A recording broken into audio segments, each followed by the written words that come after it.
Ireland, Scotland. Andy Farrell has named his team.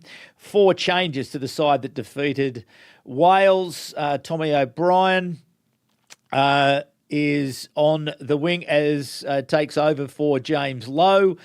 James Ryan is out. Dara Murray is in his place. Dan Sheehan is back. Ronan Kelleher drops to the bench. And Josh van der Fleer is back in the number 7 jersey for Scotland. They've had some big change, actually. Their starting locks, Gregor Brown, Scott Cummings, are both out, which are big outs for them. Replaced by Max Williamson and Grant Gilchrist. Xander Fagerson returns to the starting lineup at tight head prop. It is 36 years since Scotland have won the Triple Crown and 16 years since Scotland have defeated Ireland in Dublin. The referee is Luke Pearce from England. Eddie Jones, your assessment of this match between Ireland and Scotland. How long was it? 36 years? It's 36 years since they've won the Triple Crown, 16 years since Scotland have beaten Ireland in Dublin. Okay, well, it's going to be at least 17. I think Ireland have been pretty impressive. You know, they're not at their best. Their team, as we spoke about, is regenerating, but they're finding ways to win. And I think that they show a lot of efficiency in the way they play. Change their game a little bit to take the pressure off the 10, play off Gibson-Park more. And they play the sort of game that Scotland don't like. They're tight, they're controlled, they don't open the game up unnecessarily. So as impressive as Scotland have been, I think, they'll take it right to the wire, but I think Ireland will just be too strong for them at home. We'll just etch out a win. You know, what'll be a contrast of styles, the more passing, broken play style of Scotland versus the controlled play your phases, don't give them too much style of Ireland. So, yeah, good. It'll be a great game of rugby. Yeah. Okay, Ewen McKenzie, your assessment? Yeah, pretty similar. I mean, I was probably questioning Ireland at the start. And I think since they brought Crowley in at 10, they've been a lot more consistent, a lot more the ability to be able to play how they normally play. So then I look at the selections. Conan obviously I think he was man of the match last week, so he stays in. So they've got, Byrne back in the second row, McCarthy 2 lines in the second row. That's a good pack. They will get stuck in and they'll make a bit of a mess. They'll be trying to slow the ball down so that Russell's got no momentum, and they'll be trying to put pressure on him so that he's playing, behind the advantage line on the back foot. So that's and they'll be good at doing that, Ireland, I think. They've been good in the air. I think the 2 wingers have been quite good. They weren't good at the start against the French, and all they've done is improve. So you've got that. You've got quality in the Scotland backline, but 3 changes in the tight 5 for Scotland's not helpful, just in terms of combinations. So I'm a bit like Eddie. I think it'll be a good game, but I think Ireland will be too rugged. I think and they'll make it hard for Scotland. They won't give them the opportunities to express themselves that they had last week. Okay, so put your coaching hat on, and you're Gregor Townsend. You're travelling across. You're preparing for the game. What are your instructions to the Scotland team to get on top of Ireland to win the Triple Crown for the first time in 36 years? Ewen McKenzie, you're in charge of Scotland. Well, the thing that impressed me about Scotland against France was they had a plan. I mentioned it the other day. The kickoff receipt, they didn't do what everyone else does. They passed at midfield and put up a bomb. So that's changed, right? That means they've thought about it and they're doing something different. I mentioned the line-out play where they scored. They scored with Stain coming in off on the switch play. That again someone's done some good analysis there on the French defence, and they're able to open that up and make an opportunity to score. So I think that Scotland will have a few ideas. They obviously know each other pretty well. They'll have a few ideas how they want to try and do something to Ireland, but Ireland's been very consistent over the last few years, so I don't know what that's going to be. They'll try and, in the end, with Russell, try and pass their way out, and they were able to do that even on the back foot against France. Things came off for them. Everything came off for them against France. I'm not sure that opportunity will arise. So I don't know. They want to use their backs, but they've got to get the ball first. The one thing, Ireland scrum hasn't been good, so it's an area they can target. Maybe with Sheen coming back in, it'll improve, but they hasn't been good in the last few weeks. A bit better last week, but not so good the week before. So, they've got some skill and talent, but I don't know. They're going to have a few tricks, I think, and try and change the nature of the game and not present Ireland as something that's stock standard. Eddie Jones, you're in charge of Ireland. You've had a look at the way the Scottish team played last week so convincingly against France. Your instructions last week were to the French team was to shut Finn Russell down. More of the same this week, is it, for Ireland against Finn Russell, against Scotland? Well, I definitely think they want to put a lot of inside pressure on Russell, definitely. But they may also defend a bit higher out wide and try to get in his eyesight a bit more, come up a bit harder on the outside. But for Ireland, it's more of the same. I think they'll invest in their phase game. They want to keep the ball for long periods of time, be prepared to play off 9, a lot of one-pass plays, and only shift the ball when they need to shift the ball. Gibson-Park, again, is going to be pretty instrumental. Ewan's speaking about the scrum. I can't remember one game in the Six Nations where the scrums really had a huge influence. I'm just trying to, and I can be corrected there, but it hasn't been a big part of the game. Lineout's definitely been significant. The contest of the breakdown's been significant. The aerial contest been significant.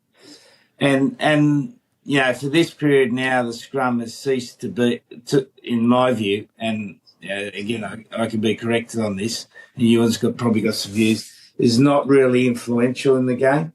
Okay. And what do you put that down to? Is that the way the game is being refereed, or what's contributing to that? I got thoughts, yeah. Some of the games, the scrums just don't get an outcome. And so the only way that the scrum's been influential in South Africa is to do something at the scrum time and to generate a penalty, so you can then take advantage of field position or whatever. Otherwise, it's been a restart. So unless you're 10 or 15 metres out on attack, centre field with the scrum, and there's some tries have been scored from those scenarios, it hasn't been as and there actually aren't that many scrums. When you have a look, there's 10, 12, 13 scrums. There's not a lot of scrums. There's a lot more lineouts, and there's more opportunity there to turn over than there is at scrum time. So you're right, Eddie. It's not important. It's a psychological thing. Crowd gets excited. You can get the referee on side. But you've got to be dominant enough. And I haven't seen the decisive refereeing, and it's not a French referee for this game, where if you show any dominance at all, you get a penalty out of it. So then you're getting field position, and that's what South Africa's been able to exploit. But I haven't seen any games apart from Italy. Italy a couple of weeks ago were able to do it. They exploited some good scrum pressure and got some penalties out of that. But apart from that game, there hasn't been much. So Ireland hasn't had to pay a price for being on the back foot at scrum time. Eddie Jones, Luke Pearce, the referee. What can we expect from Luke Pearce? Well, I think he's refereeing pretty well. He's probably approaching some of the best form of his career. But I don't think he's a referee that particularly likes the contest at the scrum. He likes it pretty tidy, like most English referees like it. They like it fairly tidy. They like the ball played away. If you think about how the game is, when a side gets in the 22, the possession very rarely ends in a knock-on. So you very rarely get a scrum because there's hardly any passing of the ball. Yeah, it's a lot of pick and go in one pass, and invariably ends in a penalty. And penalty now means a kick to touch for a line out and then a maul contest. Or recently, more teams are taking, starting up a free kick, tap kick type play. So in that way, the number of scrums, as Ewan alluded to, it seems to be on the decrease at the moment. The line out more, and the free kicks have become more significant in the game. What's important there, and we talked about it in round one, how the referee never allowed the line out to be set in defence, and we talked about that's a trend we don't want. Well, that's been corrected through the tournament. There's been better opportunity to contest the lineouts, so that makes the lineouts a really interesting part of the game tactically, but a good area to put pressure on. And also, I think it's led to the situation Eddie just mentioned about teams taking tap penalties and things like that, rather than going to situations where they risk possession, they've got possession, they're happy to take taps and just see how they go, they'll chance their arm. So I don't think that's such a bad thing for the game, because that creates speed in the game, so you can keep generating fatigue and things like that. So that quick taps and set play and tap plays and things like that, it's all good. It's good variety, but it hasn't detracted from the line-out contest. So the only thing that's not as meaningful is the scrum. Yeah. So Eddie Jones, away from the scrum, Luke Pearce's influence on the game, what else would you expect from him on Saturday? Well, if you get the ref mic, you hear plenty of chat. For some reason in Japan, and I'm not sure why, I get the ref mic. And a couple of games, the TMO basically calls the game. He calls the game. And the referee reacts to the TMO. Now, I think we've seen in some games recently the referee be much more dominant and control the game. We've seen better games of rugby. So that's been a good way. So I hope Luke Pearce refs the game by himself and the TMO he lands on for difficult decisions, but doesn't call the game for him. Yeah, well, that certainly was the characteristic, I think, of last weekend, was the decisiveness in all three games of the referees. So let's hope that continues, because it's certainly been something that we've been arguing for on Rugby Unity now for the better part of 10 months. Okay, so Eddie Jones, you think that Ireland will win the match? Give me a margin of sorts. You think it will be close? It'll be within 7 points. It'll be a 7-point game. It'll go right down to the wire. And I think the tournament, as the tournament's gone on, I think we've seen the closeness of the teams. There's not a lot between any team. I was just thinking that France-Scotland game. A couple of balls bounce the other way for France early, and they get off to a big lead, and then the game's different. It's amazing. In the early part of the tournament, every bounce seemed to be running for France. And then in the Scotland game, every bounce seems to go the other direction, which can happen, And you got to run with the luck when it's there, and when the luck's not with you, you got to find another way to overcome it. So there's not going to be much in the game. They're a really tight, good game, good contrasting game of rugby. So it's interesting you mentioned both those things. I was watching the Gregor Townsend press conference, and he spoke about two things in particular. One, the shortened rest periods inside Six Nations. We're coming to the last round, the preparation of the players, freshening the players up. Steve Tandy spoke about the same thing.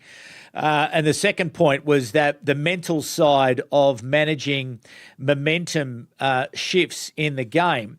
Ewen McKenzie, when you're talking to players and getting into their heads about managing when things aren't going your particular way, how is it that you try to influence them to hang in there when the game is going against you? Well, it depends on the individuals, but you need to slow the game down or speed it up or whatever, depending on the nature of the pressure that's coming at you.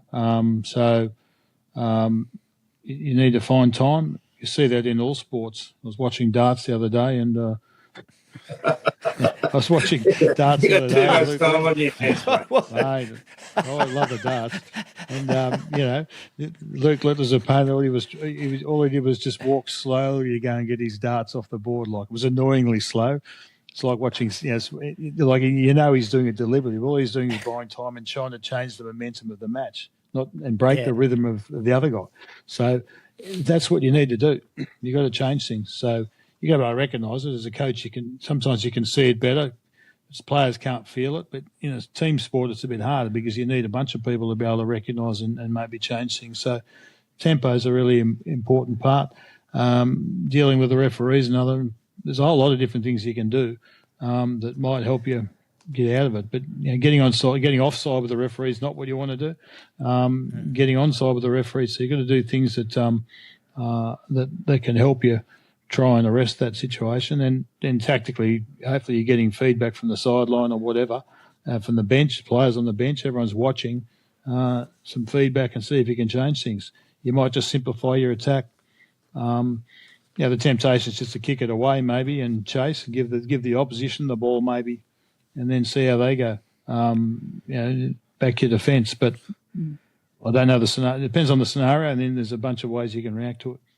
Yeah. All right. So Eddie Jones says down to the wire, left less than 7 points in what hopefully will be a wonderful contest. What's your tip? Yeah, I see the same. I'd probably see 10 points difference in the end. But yeah, I see exactly the same. Two contrasting styles. Ireland will be trying to manage the tempo of the game. They'll be keeping it tight, making starve Scotland of the ball. Hopefully then, as I always say, if you can starve a team of possession, then discipline comes into the game, whether they can get frustrated and do stupid things. Eddie Jones, the game kicks off at 2:10 in the afternoon. Obviously, we saw last week similar kick-off time, I think, for the Scotland-France game. But what sort of impact does that have when you're a coach? Are you thinking about the kick-off times, thinking about the conditions? Does it change the way that you think about the game? Not really. No? It just means you got less. Last week. You got less mate. I think, just adjusting the routine, less thinking time as a coach. You want kickoff to be as early as you can. Yeah, but I suppose that I raised the point because of the significance last week of the sunshine at Edinburgh. It seemed to have an impact on the game, and Scotland certainly used the angles and the sunshine certainly very effectively in that game. But anyway. Can I just touch on that effort? You can. The psychology of effort. I was looking up the other day, and there was this bloke called Dewey. I thought that was the library number system, Dewey. But he's the expert, and if anyone can find the article and decipher it for me and send me some information, I'll be pleased, because it was a bit above my intellectual pay scale. But I was watching, because Anthony Seabold coaches Manly, so I was watching Manly on the weekend.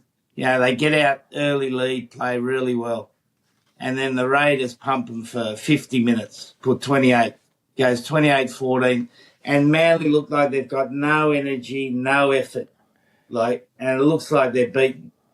And then a centre, that Kohler scores a fantastic try, and then makes another break for another try, and now it's 28 all. And now the Manly players have got all this effort and all this energy, and they finish as strongly as Raiders. Now they end up getting beaten 29-28. But you see that in rugby, it's your ability to stick at it and to keep going. We touch on England. That's one of the areas England's failed to be able to do when they get disappointed in the game. And I think that's one of Ireland's greatest attributes, that they stick at the game and stick in there. They don't get too disappointed. They keep going and they keep going.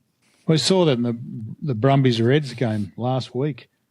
Like, it's the 78th minute and they're down by more than, they're down by 12 points or something like that. And they come back and they win the game. And, with a minute and a half to go, they score 2 tries.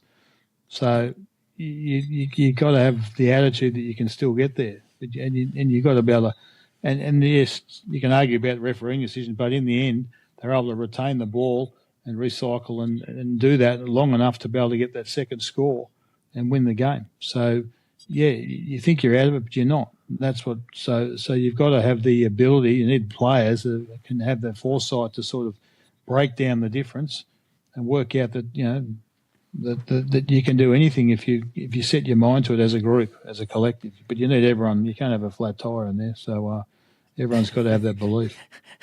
So for you, Eddie Jones, at the moment, you're coaching the Japanese team, and this is clearly something that you would be thinking about. How do I build their resilience? How do I build their determination? And clearly every team is different. Every team has different characters, has different leadership. But how do you think about building that into your teams, and how do you coach it into your teams? There's no one right answer, but we've got the Japan U23s at the moment, right? So they're kids, they're amateurs. It's their first real exposure to anything above amateur rugby. So yesterday we put a block of 15 minutes really hard contact fitness into some running, into some small-sided games to fatigue them, to get them in that state where it's hard. And then did all our tactical stuff to test how they could go through it. And we got to about, in the session, approximately about 55 minutes. And they were dropping off, really dropping off, little bit of lack of effort, communication drops, people start looking at each other. So we got them in, had a chat about it. Can we do another 6 minutes? And they can. And they did another really good 6 minutes. So that's the way you can build it up. But in the game of rugby, there's not a coach out there. So it's the ability, as Ewen said, you've got a few flat tires, you've got a few blokes that aren't keen to put in. The ability of the leaders to set the example, create a tone, get enough people around them that want to do it, and that becomes the tipping point for the team, or becomes the other way. And it's all about the emotion and psychology of it. There's very little about the capacity. Yeah, but such an important part of the game, isn't it? The management of the game, and then building that resilience and capacity of your team to be able to manage through those emotional periods to either maintain parity or work your way through to getting on top. But anyway, we'll watch that on the weekend, and we will see which of the sides can stick at it long enough to win what looks to be a compelling match between Ireland and Scotland.